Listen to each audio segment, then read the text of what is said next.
Today in Public Eye News, spring is here and we can expect to see more potholes in our roads. And a Michigan State University dean is charged in continued fallout from the Larry Nassar trial. We'll get a look at upcoming warm weather with Caleb Rydell and come back to Ryan for sports stories from the court and the pitch. Hi, I'm Anthony Cilia. And I'm Ryan Gooch, and this is Public Eye News.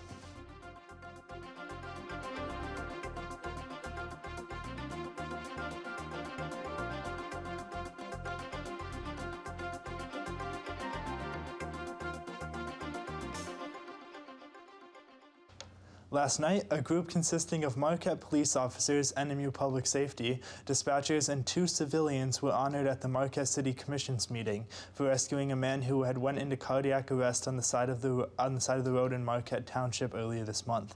Marquette Chief of Police Blake Rybel said, quote, "We rely on a lot of outside agencies, the Sheriff's Department, other municipalities, Ishpeming, Negaunee, and Forsyth. It's a huge collaborative effort here that's not just a me game. It's us working together to provide the best service that we can. I think right now any place in Michigan would be challenged to have a better group of professionals than Marquette County does," end quote. And the remains of missing person Raleigh Harrington from the St. Ignace area were found on Sunday following a 5-day search by land, air, and water.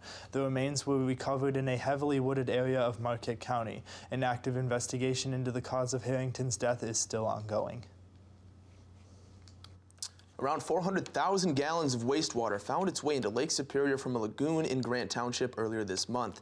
The Michigan Department of Environmental Quality believes that the incident took place around March 5th when the partially treated water broke through the liner of one of the 2 lagoons into the soil and then eventually into the bedrock on the shoreline of Lake Superior. The lagoons are wastewater treatment systems, which are essentially ponds with artificial aeration to promote the biological oxidation of the wastewater. The water was not industrial and has a low toxicity, and there is no risk to the drinking supply for the nearby community.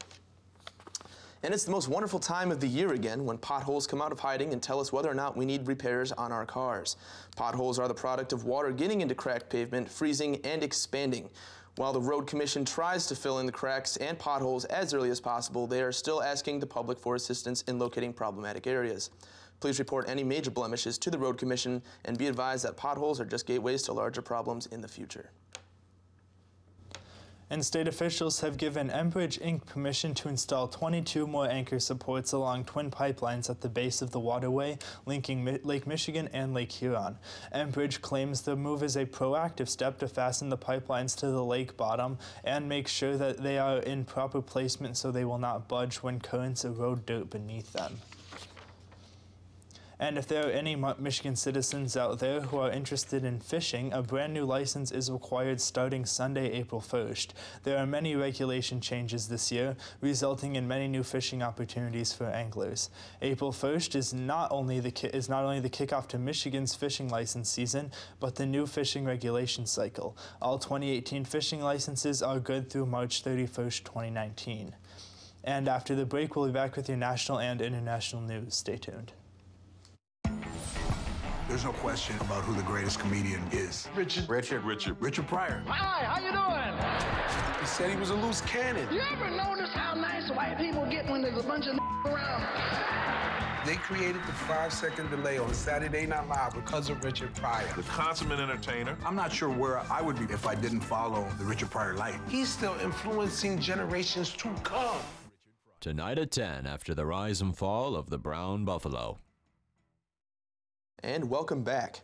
A Michigan state official who was the head of the clinic who employed Larry Nassar was charged for sexually propositioning female students and keeping nude selfies from students on his work computer.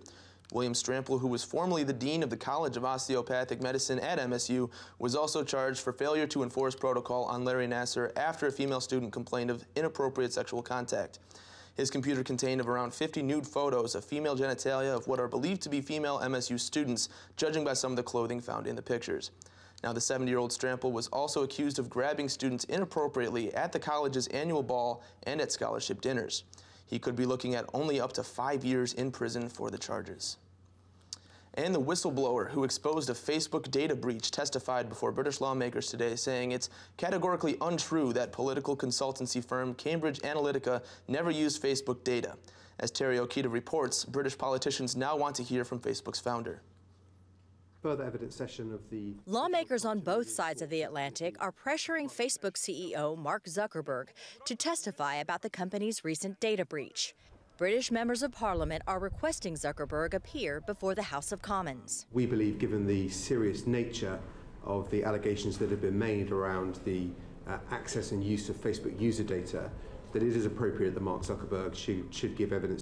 Zuckerberg says he'll send a senior company executive in his place. Someone who did testify, the whistleblower, who says data from more than 50 million Facebook users was harvested by British consultancy firm Cambridge Analytica. They don't care whether or not what they do is legal as long as it gets the job done. Christopher Wiley painted a picture of a lawless company that used hacked material, illegal data, and intimidation tactics to win elections, including the 2016 presidential election. For you, Donald Trump's election sort of crossed a line. You felt that techniques that you were aware of had been used, shouldn't have been used. Donald Trump kind of makes it click in your head that this actually has a much wider impact. Last week, UK authorities raided Cambridge Analytica's London headquarters looking for evidence. And in Washington, the Federal Trade Commission opened an investigation as well. Terry Okita, CBS News, London. And I wanted to ask you about...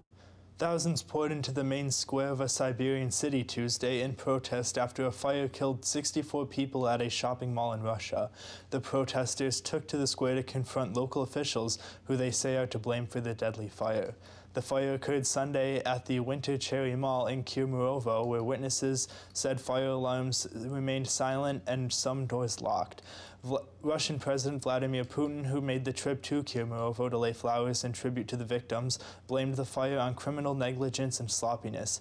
58 bodies have been recovered, according to Emergency Situations Minister Vladimir Puchkov. Emergency officials report that 41 of the victims were children. And a visit by a mysterious train to Beijing is fueling speculation that Kim Jong-un carried out secret talks with China's government. The green train, possibly carrying Kim or another high-level North Korean official, left the city early this morning. China shares a border with North Korea and is a traditional ally. Ben Tracy is in Beijing with what unfolded. The arrival of this train, caught by Japanese media, was the first sign somebody important was coming to town.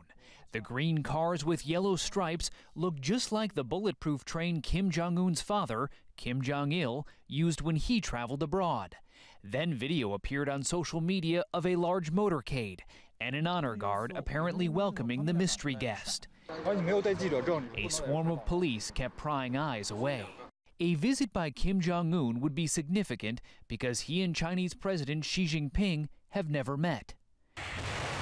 China has grown impatient with Kim's relentless nuclear ambitions and enforced tough international sanctions on the regime, straining the two countries' once close relationship. But now with Kim Jong-un planning to meet South Korean President Moon Jae-in and President Trump at summits this spring, he may have decided it was wise to first pay a visit to an old ally.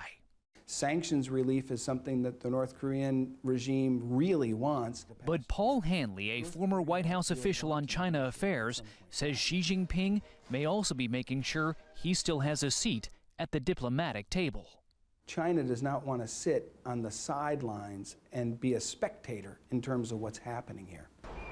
China is still North Korea's lifeline, and if it wants to go easy on North Korean sanctions, that could make things very difficult for the U.S. and South Korea ahead of those summits this spring. Ben Tracy, CBS News, Beijing. And don't touch that dial, because we'll be back in 1 minute with your weather and sports. Stay tuned.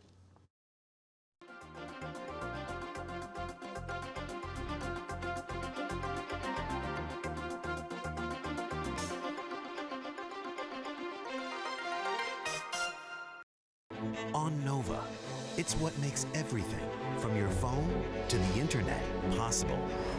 But is math an invention? Math is the language in which we understand the universe. Or a discovery? It feels like there's something there before you get to it. And is it the key to the cosmos? That's the power of mathematics. The great math mystery on Nova. Wednesday at 9 after Nature on Public TV 13.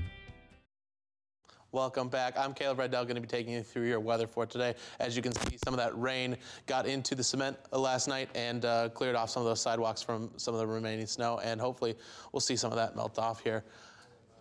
Our current conditions outside, we're looking at cloudy with a temperature of 43 degrees with northwest winds at 12 miles per hour. Barometric pressure of 29.89 inches and rising. Taking a look at tonight, we're going to see clear out there with a low of 26, winds out of the west-southwest at 7 miles per hour. And tomorrow we're looking at partly cloudy. That sun's going to come out for a little bit during the midday, and we're going to see a high of 52 and winds out of the south-southwest at 14 miles per hour. Taking a look across the UP, we are going to see lots of clouds. We're going to start up in Sault Ste. Marie with 36, Manistique with 37, Escanaba with 43, and down in Menominee, 44. Taking a look at the western half of the UP, we're going to see 42 in Iron Mountain, 36 in Ironwood, up in the Keweenaw in Houghton with 35, and back here in Marquette, 43 degrees. Let's take a look ahead at your week. On Thursday, we are looking at a high of 33 with a low of 19 and some clouds out there. Friday, with a high of 34, low of 17 and some snow. Another snowy day on Saturday with a high of 27 and a low of 14. Well, Ryan, last night we had some of those clouds, some of the rain coming in, but I hear we have the Pistons and nothing's going to rain on their parade. Yeah, it looks like the Pistons might finally be finding their footing. The Pistons beat Los Angeles Lakers yesterday in a close game ending 112-106. Reggie Jackson led Detroit scoring with 20 points on the night. Blake Griffin finished with only 15 points because he was reduced down to only 24 minutes due to some foul trouble. But Anthony Tolliver added 15 points to the board. Andre Drummond had a good game with 15 points and 18 rebounds. Randall had 22 points and 11 rebounds, and Ball finished with 15 points and 11 assists and 8 rebounds for the Lakers, yet they still fell short. Before the game last night, the arena fell quiet and the teams and fans joined together to honor the late Zeke Upshaw. And the international break is amongst us, and all the soccer players around the world are fighting desperately for their spots in the national team before the World Cup this summer. Uruguay defeated Wales 1-0 with a sole goal coming from Edison Cavani, despite Wales being in good form since the appointment of Ryan Giggs as manager. The Netherlands beat Portugal 3-0, and Cristiano Ronaldo's scoring streak has ended after not even getting a shot off after 90 minutes. France beat Russia 3-1 with a brace from youngster Kylian Mbappe and a free kick from Paul Pogba. Brazil are set to face Germany for the first time since 2014, where Brazil lost 7-1 and got knocked out of their own World Cup. And after the departure of Zlatan Ibrahimovic, talks about the future of many Manchester United players are amongst us. Dutch defender Daley Blind is probably going to be the first one to go after not making an appearance since last year. Matteo Darmian, the Italian wingback, has also been linked to several different Serie A clubs, with the most significant of those being Juventus. Luke Shaw, the English left-back who has had problems with the manager Jose Mourinho in the past, is linked with Barcelona in a bit of a shocking transfer rumor. Now, Anthony, there are some Manchester United fans that would like to see some players stay away from their clubs, and I hear you have a story about someone who, in and out, wants to stay away from their company. Oh, yeah, it's a pretty interesting story we have on this one. Now, In-N-Out Burger is looking to file a restraining order against YouTube personality Cody Roeder, who more popularly goes by the name of Troll Munchies. The YouTuber posed as the company's CEO in 2 separate LA locations recently and argued with employees and customers in the restaurants. The California-based company states that they have seen an increase in visitors who are not customers, but instead who are being disruptive in order to promote themselves online. In-N-Out Burger believes that Roeder initiated this trend and filed a suit against him last week. And with that, that's all the time we have for you today. So come back tomorrow. We'll give you more news per usual. We'll see you soon.